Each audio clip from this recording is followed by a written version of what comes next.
విశాఖపట్నాన్ని నాశనం చేసి అతను మాత్రం కొండ మీద 500 కోట్ల రూపాయలు విలువ చేసే ప్యాలెస్ కట్టుకుంటే ఈరోజు నారా చంద్రబాబు నాయుడు గారు ఏకంగా ప్రధానమంత్రి గారిని మరి విశాఖపట్నం తీసుకొచ్చి 2 లక్షల కోట్ల పైన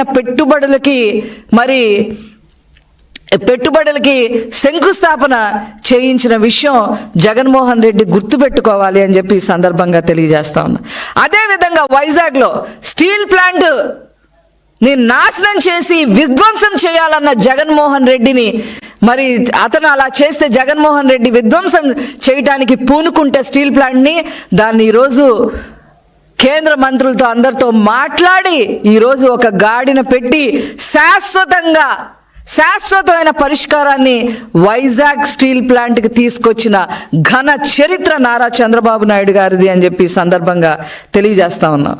పెట్టుబడుల గురించి మాట్లాడుతూ ఉన్నాడు ఈ జగన్మోహన్ రెడ్డి. 6 లక్షల కోట్ల పెట్టుబడులు ఇప్పటికే తీసుకొచ్చారనే విషయం మీ కళ్ళకి కనపట్టలేదా అని చెప్పి నేను జగన్మోహన్ రెడ్డి గారిని అడగదలుచుకున్నా. అదేవిధంగా విద్యుత్ సంస్కరణలు తీసుకొచ్చి ఈరోజు జగన్మోహన్ రెడ్డి విద్యుత్ని సంస్కరణలు తేకపోగా ఆ యొక్క శాఖని సర్వనాశనం చేసి విధ్వంసం చేస్తే ఈరోజు విద్యుత్ సంస్కరణలు తీసుకొచ్చిన ఘన చరిత్ర నారా చంద్రబాబు నాయుడు గారిది అని చెప్పి ఈ సందర్భంగా తెలియజేస్తా ఉన్నా.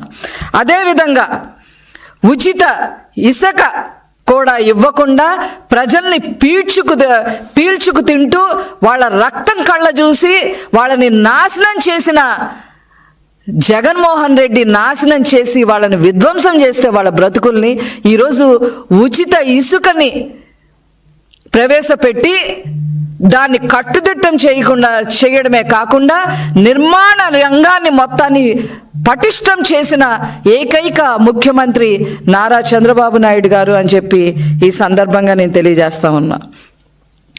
మాట్లాడితే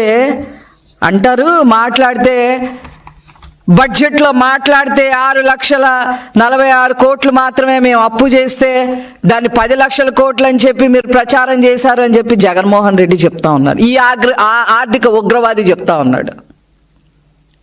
బుర్ర పెట్టి ఆలోచించండి. ప్రెస్ మీట్లు పెట్టేటప్పుడు మీరు బుర్ర పెట్టి ఆలోచించి మాట్లాడాలి అని చెప్పి ఈ సందర్భంగా తెలియజేస్తా ఉన్నా. ఒకప్పుడు ముఖ్యమంత్రిగా చేశారు కదా, నిజాలు మాట్లాడాలి కదా. మిమ్మల్ని మీరే దిగజార్చుకునే విధంగా ఈరోజు మీరు ప్రెస్ మీట్ పెట్టడం జరిగింది. మరి మాట్లాడితే 6,46,00,000 కోట్లు మాత్రమే నేను అప్పు చేశానని మాట్లాడుతూ ఉన్నారు మీరు. మేము అది చూపించామని చెప్పి బడ్జెట్ పుస్తకాల్లో చూపించామని మీరు మాట్లాడుతూ ఉన్నారు. మరి మీరు మీ హయాంలో 1,40,000 కోట్ల రూపాయలు బకాయిలు చెల్లించాల్సిన ఉంది. అవి ఎవరికిస్తా? ఎవరి జేబులో వేయమంటావు? ఎవరి జేబులో వేయమంటారు? అవి బడ్జెటేతర అప్పులు 2 లక్షల కోట్ల పైన చేసేశారు. అవి ఎవరి జేబులో వేయమంటారు? చెప్పండి జగన్మోహన్ రెడ్డి గారు. మీ టైంలోనే జరిగింది ఇది.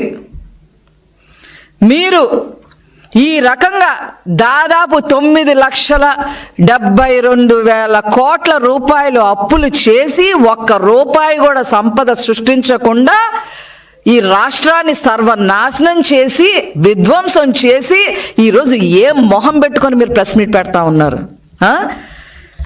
మీరు చేసిన బకాయిల్ని తీర్చడానికి రోజుకి 18 గంటలు కష్టపడతా ఉన్నారు నారా చంద్రబాబు.